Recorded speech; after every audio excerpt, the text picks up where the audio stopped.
Howdy,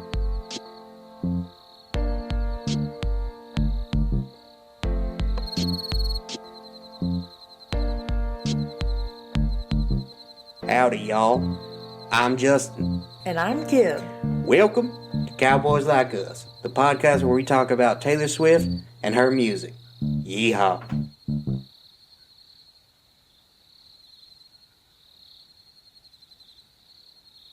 Hello, and welcome back to Cowboys Like Us, the only podcast produced by a man so lazy that he left a very questionable Hitler monologue in last week's episode purely because taking it out seemed like a whole thing.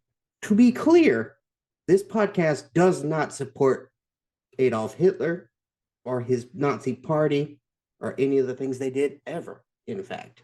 That was called sarcasm, and I hope it came across. You are ridiculous. Hello, Pod Fam. Madeline here. I am joining Justin this week. Yes, Kimberly is out due to personal reasons, and we'll be back hopefully next week for our Christmas special. Yes, indeed. She'll be back. Pod Fam, Kim and baby, both healthy. No need to worry there, but they'll be back next week. Indeed. Today, Madeline and I are going to talk about 'Tis the Damn Season from Evermore. But first, we have poll results. The people voted on Shake It Off on our social medias and Spotify, and y'all gave it a 7. I'm impressed. It's lower than I expected it to be. I really thought the people were going to go all out on a 10, but I was concerned that the haters might drive it down, so it's respectable. It's respectable. I'm not mad about it. Nah. Do you have any pod business you want to talk about? We never get to hear from you about that. Yeah, I have social media updates. The social mean. We are slowly gaining followers as usual. We get some bursts every time Taylor does anything super interesting. So after Taylor, which everything she does is interesting to us, but after Taylor became Person of the Year and with her birthday looming, we have gained a significant amount of followers. Over on X, the zombie Twitter, we are up to 697 followers. Wow. Welcome, all everyone. Over on Threads, the newest social media platform to the game, we're up to 346. Very cool. And over on Instagram, which has been so difficult to gain momentum again since we lost our social medias to the billionaires, to the spam bots. All right. We are up to 329 followers. Nice. We're getting it. We're climbing. We're under a dozen on TikTok, but we're still finding our footing over there. So we'll be seeing you all on TikTok more in the future. That's right. And our Spotify follower count is now up to 40. 40 followers on Spotify. I know, right? And half of our listens aren't even on Spotify. We got about half on Apple Music. And I don't know how many followers we have over there. So that's awesome. Yep. Good pod business. Indeed. 'Tis the damn season, one might say. Indeed. With that said, let's jump right into the news. News from around the Taylorverse. First up, happy birthday, belated, to Miss Taylor Swift, who turned 34 this past Wednesday. She had a party in New York City with lots of her famous friends, including Blake Lively, Zoe Kravitz, Miles Teller, Jack Antonoff, Gigi Hadid, Sabrina Carpenter, and more. Also, paparazzi sang happy birthday to her out front of the venue, which was either very cringe or very nice, depending on your opinion. She had such a great reaction to it. If you watch the video, they start singing happy birthday and she looks over her shoulder and then she just does the most baby girl little excited clap, laugh, smile thing for them. Scrunches her shoulders up to her ears. She seems sweet in the video.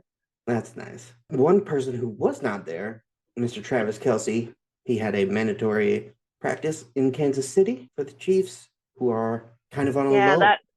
Kansas City is on the struggle bus recently. Other notable people that were not there is Selena Gomez.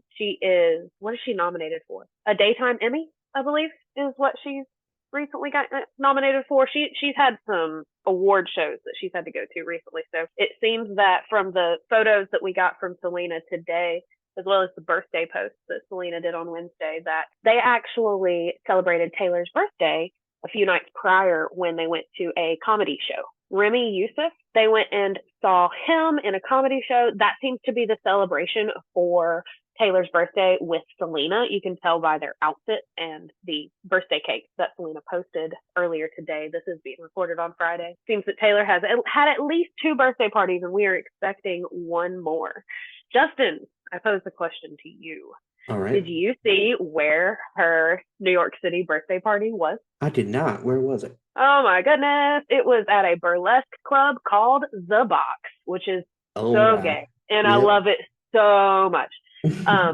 If burlesque shows, for the pod listeners that might not be familiar, it's a campy music show that can sometimes involve drag, but it's usually scantily clad people of all genders and body types and shapes and sizes. Burlesque is a lot of fun, but they seem to have gone over to the adjacent private club, and I cannot remember the name of the adjacent private club, and that is where they had dinner and did the birthday cake and did all of the pictures. And then they went over to The Box, and paparazzi has a video of them entering The Box. But The Box is a no photography club, so we don't get to see any of the fun that they had in there. But what an awesome place to host your birthday party. Yeah, hopefully everyone had a good time. It's exciting. There are rumors that Travis is planning to host a birthday party as well, and we haven't seen any evidence of that yet. So. Indeed. We will keep our ear to the ground on that. The Eras Tour, we have a little update there. It's officially already made through 2023 over $1 billion worth of ticket sales and merchandising and all that. The newest projections have it breaking the 2 billion mark next year, 2024. That is crazy. And think of to go to numbers, since Kim isn't on this episode of the podcast, we can talk math. Ooh. Her deal with AMC, she went directly through AMC. She didn't go through any middlemen. So she's getting, I believe it's like 57% of the proceeds, and the other 43 are going to AMC. It's a ton of money. Yeah, that'll be like 150 million, I think. So yeah, plus whatever streaming numbers end up being. Yeah, we'll see. That's still fresh. Right. But it's already the Guinness Book of Records highest grossing tour, and it's projected to double its current earnings total. So Taylor's winning really, really hard. Yeah, she is. This has definitely been the year of Taylor. You know who's not winning really, really hard? Travis Kelce and friends. Poor Chiefs. Now, Taylor attended the Bills versus Chiefs game. Whoop, go Bills. That's a Kim insert. Yep. She took a picture with Ava Hunt, daughter of Chiefs owner Clark Hunt, and was up in the VIP booth with Brittany Mahomes as usual. The Chiefs did not win. Travis, Patrick, and friends are down bad. Travis had a lateral touchdown called back that would have won the game. He caught a pass about 20 yards downfield, turned, and threw it across the field backwards to wide receiver. It was a perfect spiral. It was beautiful. It was to wide receiver Kadarius Toney, who caught it and ran into the end zone. Unfortunately, Mr. Toney had lined up about a yard beyond the line of scrimmage. He was offside, and the play was called back, and the Chiefs lost. Bad stuff. Yep. To his credit, Travis has come out and publicly defended Toney, so that's being a good teammate there. Love to see it. After the game, Travis and Taylor went to a party. A lot of cute photos of them kissing each other on the cheeks and at least one on the lips. We got the kiss photos. Yeah, we did. Yeah, got right in there. Kim lost her mind. That has brought so much joy to her week, the kiss photo. No, they both looked great. Travis was given big Evermore vibes, and Taylor was given big Reputation vibes. So. Yeah. And as you said, rumors are swirling about, a potential birthday thing for Taylor from Travis. Obviously couldn't be on her birthday for reasons we discussed, but there are some in the tabloids who are saying he might propose at the birthday thing that he's doing. I think, to quote Miss Taylor Allison herself, they're not psychopaths. That's what she said about live shipping their first date at the game. Like, she was like, no, that absolutely did not happen. We've been dating for months. I don't think they'll get a ring this quick. I don't either, but it's been reported, so here we are reporting. But we got to report on it. Yep. We'll see. That would be, this is Justin's pet theory that I've shared in the Cowboys staff group chat, but I don't think on the pod. It is my personal belief that if the Chiefs go to and win the Super Bowl this year, which is looking less likely lately, but if they do, I think maybe Travis will propose to her on the field after the game. That would be insane. Destroy the earth. like a black We could hole pitch it. opens up. We could pitch it even farther forward and throw it back to an older theory that Kim posed early on in the pod of Taylor continuing to extend the Eras tour until the Super Bowl in the spring winter of 2025. Yeah, that would be. And that'd be plenty of time. They've been together for over a year. Yeah, we could write this. Taylor, call us. We can write your story. That's it. The Eras Tour movie has been nominated for a Golden Globe Award for cinematic and box office achievement. What exactly that means, no one is sure. But who's to say? But she's nominated, so good for her. And the film is now officially out on streaming in a limited fashion. You can rent it on demand on Amazon Prime Video for $19.89, and I believe you get it for 48 hours. Yes, you get it for 48 hours from the first time you hit play. Okay. There's also, it's being reported that the Eras Tour movie is the fastest and most illegally downloaded film. And I really don't know how they're measuring that. Payne and I were talking about it recently. He's like, they're watching the illegal sites. They don't know who gets it, but they know how many people get it. And I'm like, okay, that kind of makes sense. But Google Drive went trending when it came out of people looking for illegal Google Drive links for the movie. It's impressive. It's interesting to see how this is playing out. Yeah, it's not super surprising, but unfortunate. Not at all. In other news, Russell Westbrook, point guard for the Los Angeles Clippers, confirmed in an interview this week that he is a Swiftie. He said that when he won the NBA's MVP award a few years back, Taylor sent him a congratulatory video in which she jokingly claims to have taught him to shoot hoops, her words. Russell said, quote, "I did get a special thank you video, and I'm a big Taylor Swift fan, and she was gracious enough to send a video and congratulate me on my award. I have definitely been to multiple Taylor Swift shows, tours, whatever. I love her music. I'm a fan." So there it is. Good for him. Way to get noticed. Yep. Woke King. We stand. Business Insider released its best songs of 2023 list. We're getting to that part of the year, end of year lists. And Is It Over Now came in at number 3 for Business Insider. What a bop. Yep. Too low.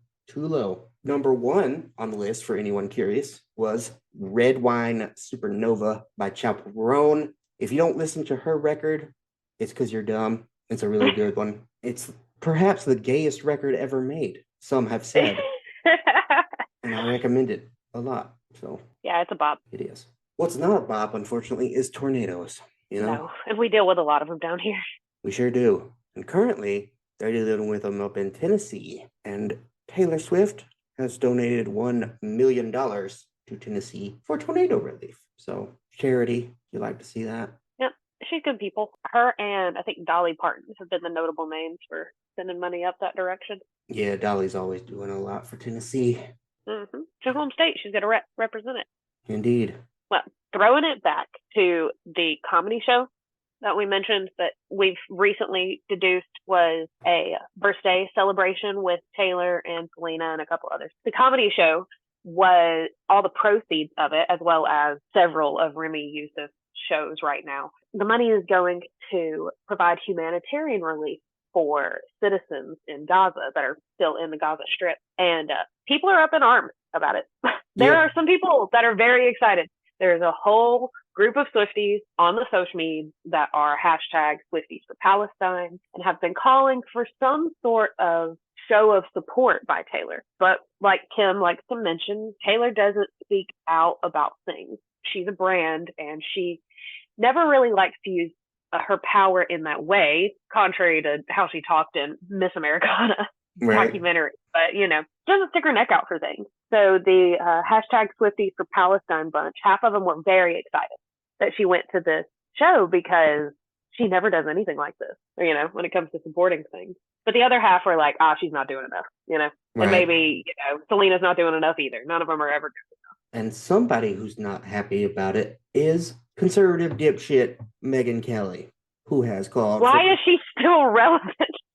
I don't know, but evidently she is, because your racist uncle doesn't know how to differentiate between good media and bad media.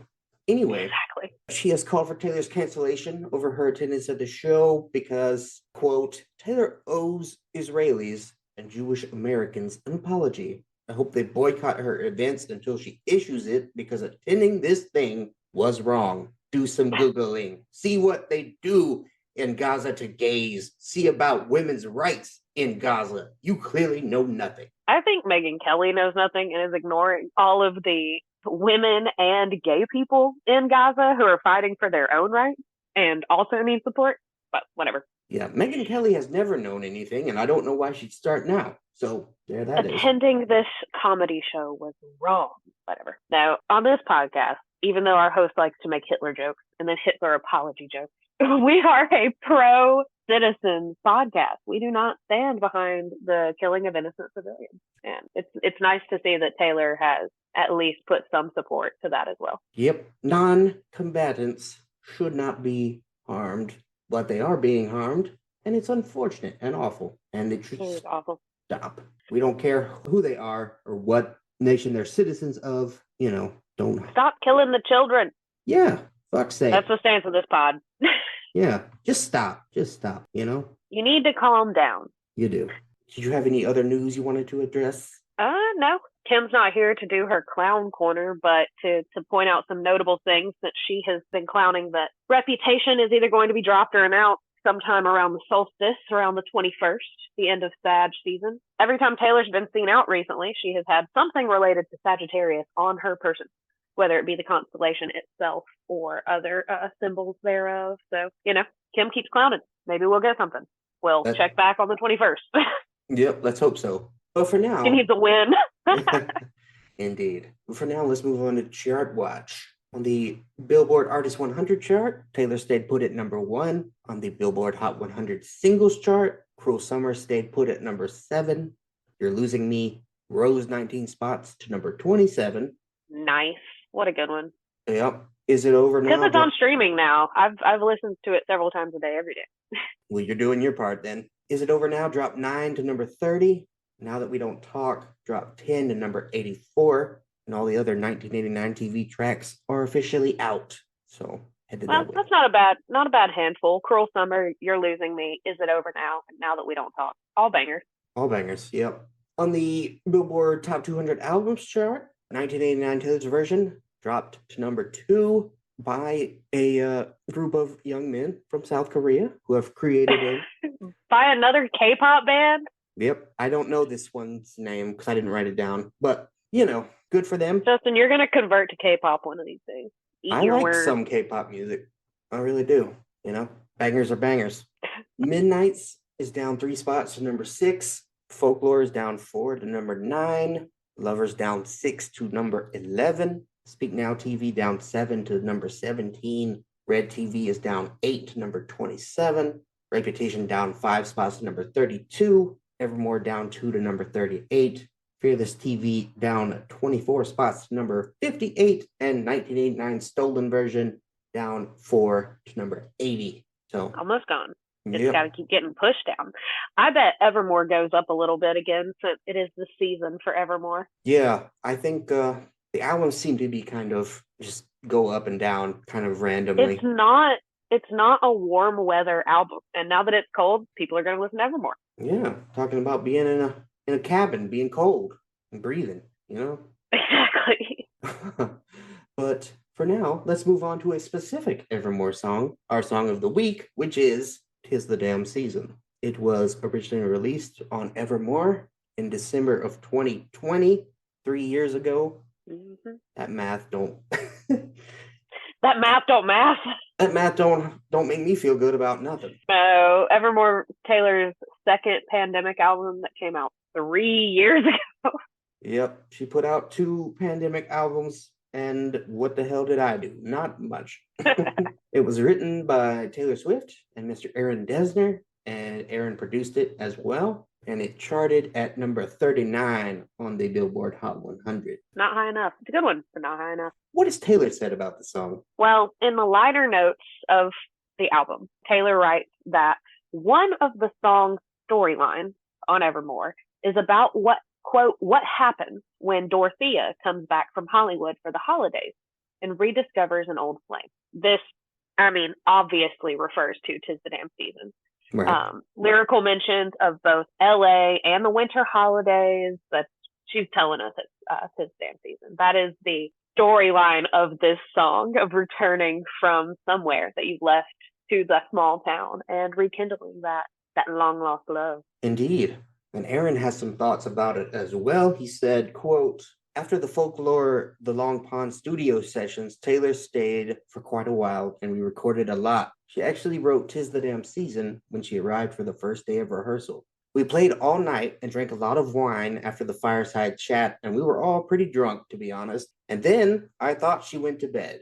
But the next morning at 9 a.m. or something, she showed up and was like, I have to sing you this song. And she had written it in the middle of the night. That was definitely another moment where my brain exploded because she sang it to me in my kitchen and it was just surreal. That music is actually older. It's something I wrote many years ago and hid away because I loved it so much. It meant something to me and it felt like the perfect song finally found it. There was a feeling in it and she identified that feeling of the aching you put there by the ache in me. I think everyone can relate to that and it's one of my favorites. That gives such incredible context to Taylor writing this song. I mean, if you haven't watched the Long Pond studio session, pod audience, you guys should watch it. It's fantastic. It's on Disney Plus. But to imagine Taylor, who we've now through the midnight whole release and lead up, she stays up in the middle of the night. She is a chronic insomniac. And to imagine her after recording the Long Pond studio session and then having that fireside chat with them and being all cuddled up by the fire with wine and then staying up after all of that, imagining stories and writing this one to go with her character, Dorothea. Chef's kiss. Beautiful. Yeah, she's built different. The last time that I got drunk on wine, I broke the host towel rack and then put it back together crudely and hoped no one would notice. I slipped out of the bed and woke up on the floor in the morning and then had to go on a trolley through downtown Savannah, Georgia, wildly hungover. So, and I wrote no songs at all. So she's built different. She wrote a banger, Wine Drunk in the Middle of the Night. Indeed. What do the critics have to say about it? Rolling Stone called it a nostalgic gut punch. The Guardian called it a neat and rather moving twist on a Christmas song. I don't know how to say that guy's name. I don't know either. Me and Kimberly did this yesterday. Robert Christigo? Something like that. I don't know. Him shouldn't be allowed to do research anymore. Calls it a future Christmas classic. Slate calls it Taylor's great Christmas song, which, yeah, arguable. She has whatever. I have a whole playlist. The Sydney Morning Herald calls it powerful. Consequence calls it one of the essential tracks on Evermore, while Entertainment Weekly calls it luminous, with guitars that swirl like Hallmark movie snowflakes. Who was writing that week? Who was the writer? NPR, we love NPR, calls it a songwriting masterclass and devastating. And Billboard calls it, it is. Billboard calls it a song that could have been on Red or Speak Now, but with wiser storytelling and production. And that's on growth. That's on Taylor's growth. Yep, it is. The fans also like it. Rob Sheffield, big boy Rob himself, ranked it number 31 out of all 240-ish Taylor songs ever. And that feels good. Yeah.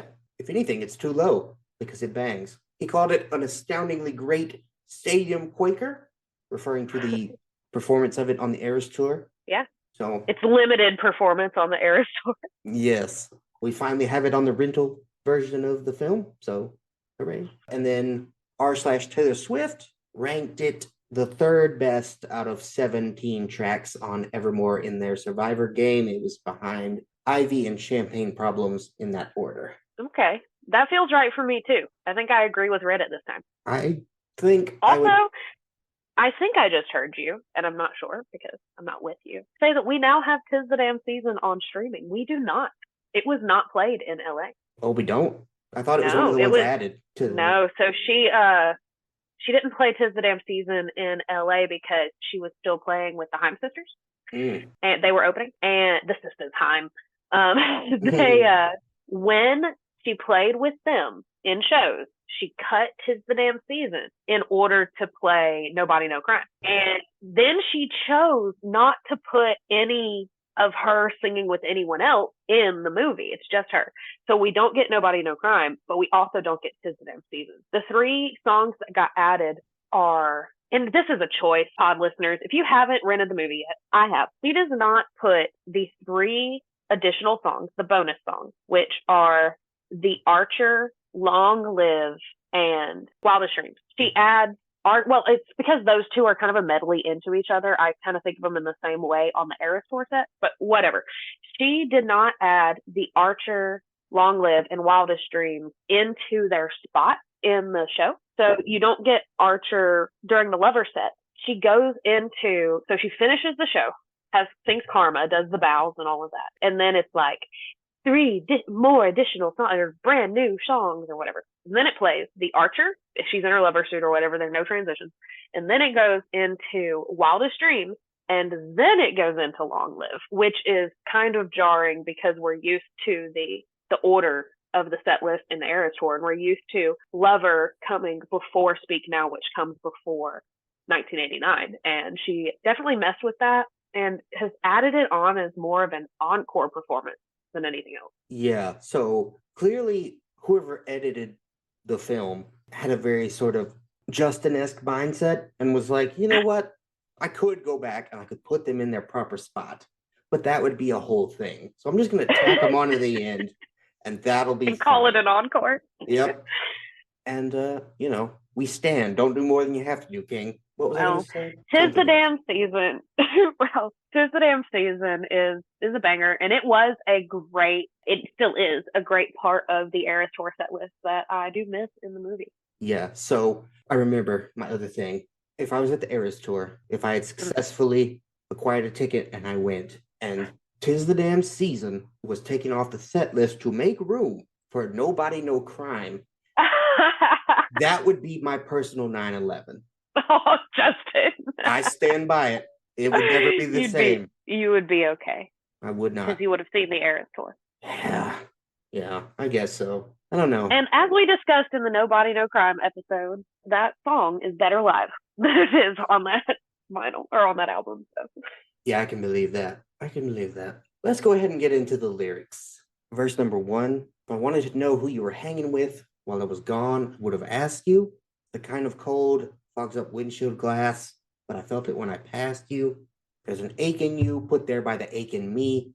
But if it's all the same to you, it's the same to me. First off, that opening couplet really just hits me pretty hard. I left my hometown to go to college, and I never really went back. I left a lot of people that I knew, friends, family, etc. And I know that they're doing things and they're living lives without me, having fun, happy moments. How dare they? I just never want to hear about it, And social media makes that hard because they want to be my friend on there, and I can see them having fun without me. Isn't that the worst? Nah, I get that. I get that in a sense. I do like continuing to keep up with people. I like seeing what people are up to nowadays. But I also left my hometown to go to college and left a lot of people behind and can relate to these lines in that sense as well. But I'm the one that grew up, went back, and just hanging out in the general vicinity now. Indeed. And yeah, like Aaron said, the main emotion line of the songs, there's an ache in you, put there by the ache in me. Quality line, the ache in him or her is their longing for the speaker who left them. The speaker's ache is her longing to get the hell out of the small town and chase the bright lights in the big city. She couldn't be content with him and a life of anonymity in the suburbs. That's so well summarized. Yeah. That's exactly what the speaker is dealing with, of just like, I do not want to stay around for some person when I have opportunities ahead of me. This song feels so 18 years old, getting ready to go to college. Yeah. But in like the most pure, well-written way, not that Taylor was that. I just feel like it's a reflection on that time. Yeah, it's like, it's the same to me as the speaker in Midnight Rain, only the speaker in Midnight Rain is a little bit older, I think. And looking back on it a little bit more. Absolutely. Looking on what could have been. Right. On to the chorus. So we could call it even. You could call me babe for the weekend. 'Tis the damn season. Write this down. Staying at my parents' house and the road not taken. Looks real good now. And it always leads to you and my hometown. Speaker and her ex have decided to just pretend things are how they were for a little bit. That's not good. That's not healthy. You're gonna get hurt. Yep, everybody's gonna get hurt. I think "'Tis the Damn Season," the actual line, refers to that weird nostalgic feeling that going home for the holidays gives me, certainly, and I think a lot of people. It's not a pleasant feeling, at least for me. It just reminds me of time passing and of the people I've lost and how it ain't how it was, you know? A lot of emotions at holiday time. "The Road Not Taken" is an extremely famous poem by one extremely famous poet, Robert Frost. She loves to call out a poet. She does. It's about a man who comes to a fork in the road and looks down both ways, trying to determine which he should take. In the end, he really can't tell, so he just picks one. And the final stanza of the poem is, quote, "I shall be telling this with a sigh, somewhere ages and ages hence. Two roads diverged in a wood, and I took the one less traveled by, and that has made all the difference." Whether or not the speaker made the right or the wrong choice is not made clear. Is his sigh one of contentment or one of self-recrimination? He doesn't even know, and so neither do we. And I think that's true of everyone. We can always second guess and say, what if I had taken the other path? Maybe it would be better. Maybe it would have, but it may have also been worse. We can never know for sure. And that's what's maddening about it. If you're Taylor Swift and you're bursting through glass ceilings and creating new standards for everything, that is the road less traveled by. She is trailblazing. Indeed. For Dorothea, the road not taken would be, the life with her ex in her hometown, probably living in a suburb with a couple of kids. Sometimes when her life in LA with her phony friends is unhappy, that option can look better in hindsight, but it's not the path for her. It's not the path for her, but she can pretend for a little bit. Verse 2, "I parked my car right between the Methodists and the school that used to be ours. The holidays linger like bad perfume. You can run, but only so far. I escaped it too. Remember how you watched me leave? But if it's okay with you, it's okay with me." Just a fun fact right off the bat. I grew up Methodist. Went to a Methodist know church. That. Yeah. That is a fun fact. Kim and I grew up Baptist. Yep. Southern Baptist, right? Yeah, we did. I was raised more non-denominational, but she and I both attended Baptist churches and Baptist summer camps and all of the shenanigans that go along with that. Yep. But oh my gosh, this line, and just to play off of what we're talking about, we live in the Bible Belt, man. Like there is a church on every single corner. Pretty much. Everywhere. Mm-hmm. Every town in Alabama, there is a church on every single corner. So that visual of I parked my car right between the Methodist and the school that used to be ours, that works in every small town. Beautiful. Yep. Cookie cutter. Perfect. It is. "The holidays linger like bad perfume" is also a neat line. I just get this awful feeling that puts me in a funk for like a month after. And I think that's what that is conveying. Similar feeling. "The school that used to be ours," like you said, is a good line. That's exactly what it is. It was ours, but it's not anymore. It's got a whole new bunch of people there now, and it's their school. It was our school, but not anymore. We spent a huge chunk of our lives there, and now we are strangers. It's not home anymore. Exactly. And to think about with how important high school is to teenagers, and how it was so, and like if you try to call back to like Long Live, the hours feeling, and that it not being that anymore, that can be painful. Yeah, and I think it's a sort of broader metaphor for her hometown. It's the same place that it was before, but it's not hers anymore in a way. And she's grown away from it on to bigger and better, arguably. Yep. And so coming back feels strange, like she's not really welcome there. "You can run, but only so far." That is a true fact, because what you're running from is often inside of you the whole time. And damn if it don't come right along with you wherever you run to. I can tell you that. "The bridge, sleeping half the day just for old time's sake. I won't ask you to wait if you don't ask me to stay. So I'll go back to LA and the so-called friends who write books about me if I ever make it. Wonder about the only soul who can tell which smiles I'm faking. And the heart I know I'm breaking is my own. To leave the warmest bed I've ever known. We could call it even though I'm leaving. And I'll be yours for the weekend. 'Tis the damn season." Oof. Yep. A lot of ground to cover in that. Fake friends suck right off the bat, and a person with Taylor's level of celebrity would never know who's her friend and who's around for fame and clout and expensive gifts, except for people who knew her before, because they liked her for her. And her ex is one of those people. He knows who she is deep down at the most basic level, the girl he met under the bleachers. And you ever have that type of relationship with someone you meet as a celebrity? I would think probably not. It would be very hard. Yeah, not that same kind of relationship, a different one. I mean, I'd argue that Taylor and Travis have a very different relationship than the one of safety and home that is evoked with "'Tis the Damn Season." Theirs is experimental and dangerous and public, and Yep. But man, doesn't Taylor seem apologetic in this bridge when she says, "And the heart I know I'm breaking is my own," because Yeah. she's like, "Oh, I'm leaving you, but I hurt too. Like, let me let you know that I hurt too." And I'm like, "Okay, Blondie." Yeah, that is interesting because it's sort of presented initially as I hurt you because I couldn't love you because I loved other things more. Whereas now it's like maybe I should have because what I want is not good for me. And I think that's something that a lot of people struggle with. Yeah, self-doubt. I think that's on self-doubt. Yeah. Life is complicated and love is complicated and feelings, man. Feelings, Indeed. Let's get into our overall thoughts about the song. Kimberly had some that I'll go ahead and read. Yeah, she loves this song. Yeah. She said, the sound of this song is so pleasing to the ear. It's smooth and slow. It's like being rocked to sleep in the best way possible. It's one of my top 3 on Evermore. Not sure its exact ranking for me, but it's one of the top. I always enjoy this song. This opening line makes me audibly oof. I think I've audibly oofed several times in this podcast episode. It's an oof kind of song.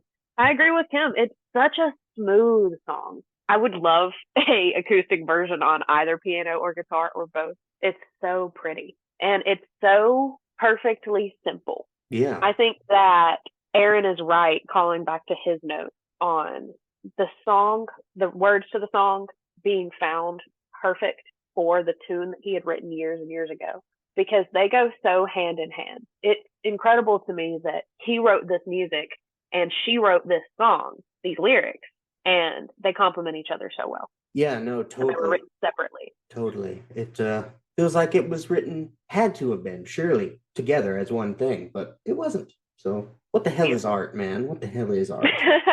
For me, this song just kicks me right in the dick. Nostalgia is my least favorite emotion of all. They always tell you, man, don't cry because it's over, smile because it happened. I have never in my life been able to do that. I can't. I am always looking back like, damn, I had it real good and I didn't even know. I wish I had it back again. You know what I mean? Yeah. I'm a nostalgic motherfucker. I'm haunted by the roads not taken because I can never know if I should have taken them. That's probably just anxiety, being awake at night and thinking things that I shouldn't be thinking that can't help me or anyone. But I do think them sometimes. But like y'all, "'Tis the Damn Season" is one of my favorite Evermore songs and one of my fave TS songs overall. It really hits me where I live. I would say for me, probably, we haven't done this officially, so I can't say for sure. I think it's probably top 20 for me overall. Okay. I would have to think so. Yeah, that's just my initial guess.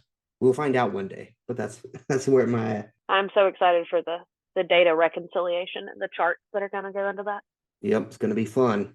A lot of spreadsheets involved. Love spreadsheets. But yeah, I'm an overthinker. Yeah. It's all I do. Can't let anything go. Can't move on.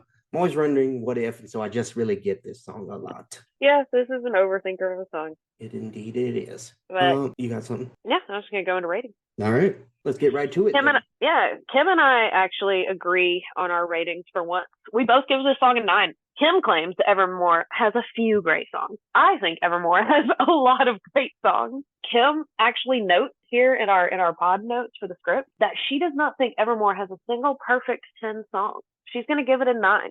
I think she's a little crazy, and Evermore does have some 10s, but we'll get to those when we get to those. Well, I gave Ivy a 10 a couple weeks ago, but whatever. I'm going to give this one a 9 as well. It is an incredible song. It is beautiful. It is simple and complex at the same time, but it's not perfect for me. Something about it feels like it could be improved upon. And I think it's the bridge, and I don't think it's necessarily the words. I think the music and the bridge, that's where it feels the least congruent to me. That's why it becomes a 9. It's still a fantastic song. I'll listen to it a million times. It's beautifully written. So 2 9s, one from Kim, one from me. Yeah. For me, it's going to be a 10. No doubt. I didn't even have to think about it. Put it on the board. I remember the first time I was listening through Evermore when it came out. Willow is a great song, right? Yeah. And then Champagne Problems is a great song, but it didn't really grab me initially. Had to come back to it a little bit. And then Gold Rush, I enjoyed, but 'Tis the Damn Season. When I got to that, I was like, damn, she really did it again. She put out. Were you immediately disappointed after that? I was, but yeah, it was impressive to me just because like Folklore was such a creative masterclass, if you like. It kind of came out of nowhere, and it's like, damn, did she kind of go all in there? Does she have more of that? And then Evermore. She got experimental, as she said. She got experimental with Evermore in some of the best ways. Yeah, and 'Tis the Damn Season is one of those best ways, you know? It's another banger. Easy 10 for me. If any of you out there would like to tell us how you rate 'Tis the Damn Season, you can do that on Spotify. There will be a poll in the episode description. You can vote 1 to 10. 1 is very bad, 10 is very good, 5 is very mid, somewhere in there for you. And it will also be polls on our social medias. Yeah, vote over on the social medias. We are on Instagram and X and Threads. So we're taking polls on all 3 of those. You can find us on all social media platforms at CBLU _ podcast. And you can get to our link tree from there as well if you'd like to visit all of our different platforms. Yep, we're also on TikTok and we're also on YouTube. So YouTube, slowly crawling up the YouTube ladder. We're getting those episodes out there. Yep, I just put up episode 9 today. So, slowly coming along. It's coming. We're going to catch up to ourselves and then we'll be putting them up weekly, just like we do everywhere else. So, All right. Madeline, do you have anything to add before you get out of here? No, I was going to say thanks for having me. Always happy to substitute pod host and crawl out of the gay grotto on occasion to have some non-gay thoughts. Implying that those can happen. Yeah, so next week, our episode will be out on Christmas Day, so we're going to do our Christmas special. We're going to talk about Christmas Tree Farm and potentially some of her other Christmas tunes as well. She's done some covers and some other stuff. Yes, resident Christmas fiend pod host Kim is not going to let us get away from talking about Taylor's Christmas covers from back in the day. Yeah, so we're just going to get all into the Taylor Christmas catalog. Spirit. Yep. So join us for that. We will have a Merry Pod Christmas. But until then, thank you all so much for listening. We will see you next week. Goodbye. Bye. Bye. Bye.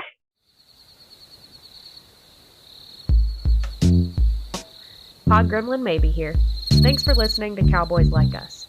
Follow us on all platforms at CBLU _ podcast. You can find us on Instagram, X, the zombie Twitter, TikTok, and Threads. We're now posting our episodes on YouTube. Head over there and like and subscribe. All of these links can be found in our link tree in the episode description. Thanks for supporting the pod. Y'all come back now, you hear?